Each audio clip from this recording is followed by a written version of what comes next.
This afternoon, we're interviewing Robert M. Baird.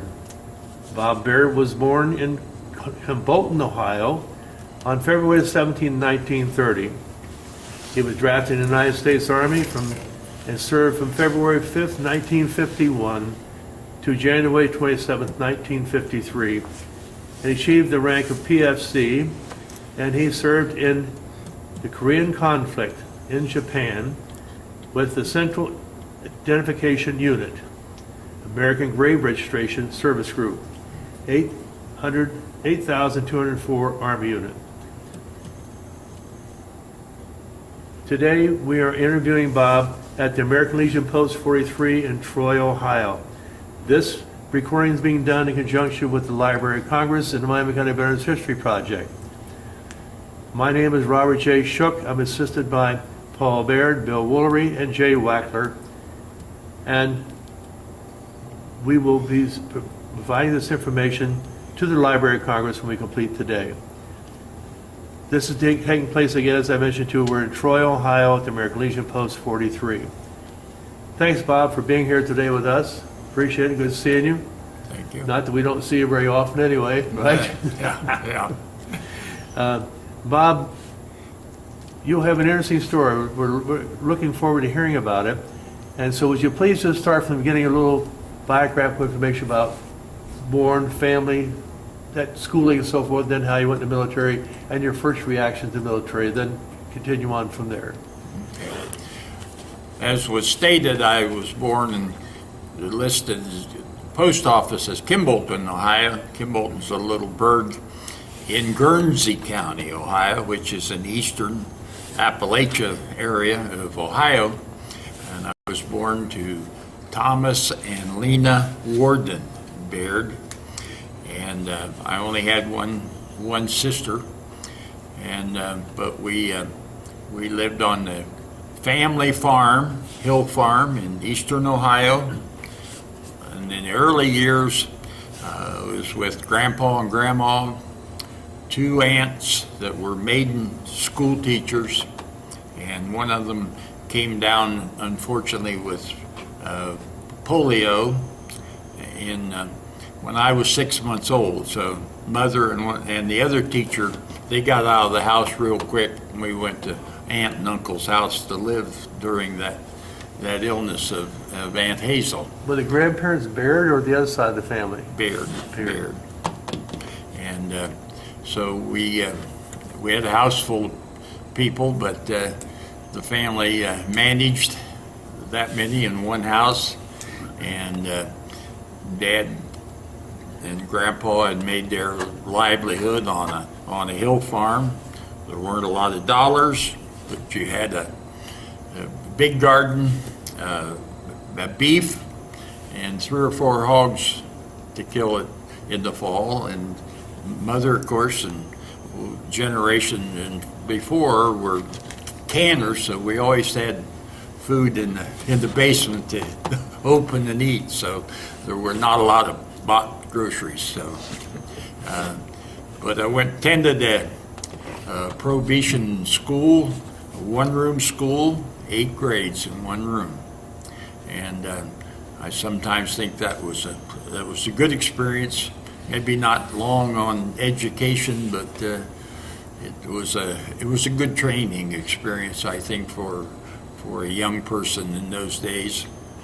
But the big change came when we went to high school. And I went from a one-room school, a total of 27 students, to a class in Cambridge, Ohio, of approximately 80. So that was a big change in my life. And I liked school, not an extremely strong student, but I was influenced by the 2 aunts who were school teachers, and they wanted me to do well. And I worked in industry. Of course, it was times no different than any other time, ups and downs in industry, and got laid off, and had an opportunity to go to work at a local funeral home. And so I was there a year and a half, 2 years before I got drafted. What years was that, Bob? 49, 49 and 50. Okay, so you'd have been out of high school 2 or 3 years. 2 years, yeah. And then I kept thinking about, well, would I join the Air Force? And that was commitment for 4 years, and that seemed like a long time back in those days. So I waited to see when I'd get drafted, and so that came up February the 5th of 1951. Went to Canton, Ohio, on our second trip after going to Columbus for our physicals, and we loaded on the train in Canton, Ohio after we were sworn in, and traveled east and then down to Fort Meade, Maryland, where we were first assembled, probably about a week before we were transferred, or I was transferred down to Camp Pickett, Virginia, and that's where I got my basic training, and I was a part of the hospital by that time, and completed my basic training, and because of my background and interest from the funeral business, of course, that was the primary ambulance service, was the funeral homes back in those days, and so I volunteered more or less to be an ambulance driver in the Army, and eventually I became an assistant to the company mail clerk because I had a driver's license, and he and I could borrow the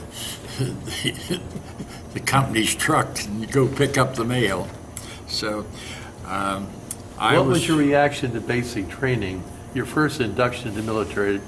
Was it a big change for you, or just routine? No, it just, it was a new day, a new experience. And, we had a lot of young people were in the same boat, and most of us had a pretty positive attitude about life, and things flowed along very well. We could socialize besides work and that type of thing. So we pretty much enjoyed ourselves. Kind of come easy, go easy.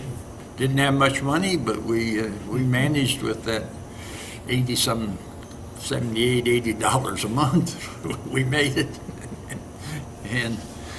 But I was there the most of the year of 1951, and then got on orders in December to be shipped out, and was shipped to the Far East Command, and went out to California on the train, met a couple of friends out there that got on orders at the same time, and we went over the Pacific on the William H. Gordon.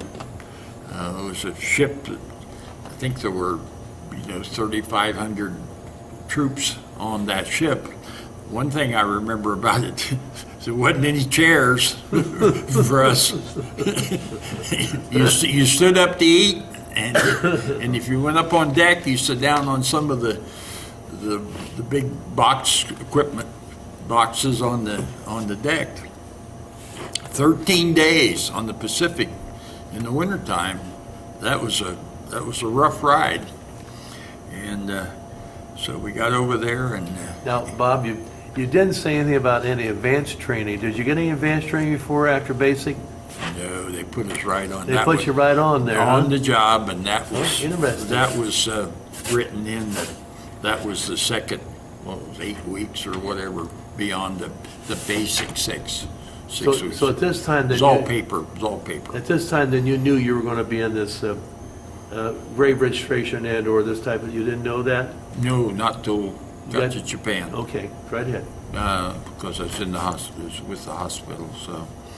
So we arrived in Japan at Camp Drake, and it had been very strongly influenced by General MacArthur, because there was a lot of notes there, signatures on chairs and that kind of thing, that of the 1st Cav Division, which apparently was his favorite division in the Army. And we stood around and waited to see where we were going, just like we did the first week we were in the service, and finally got this call out one day. A name was called, and we were being put on the train, 24-hour ride down to Kyushu Island, which is the most southern island of Japan, of the three main islands, and went to Graves Registration. And there were three different companies there, headquarters company and the FOS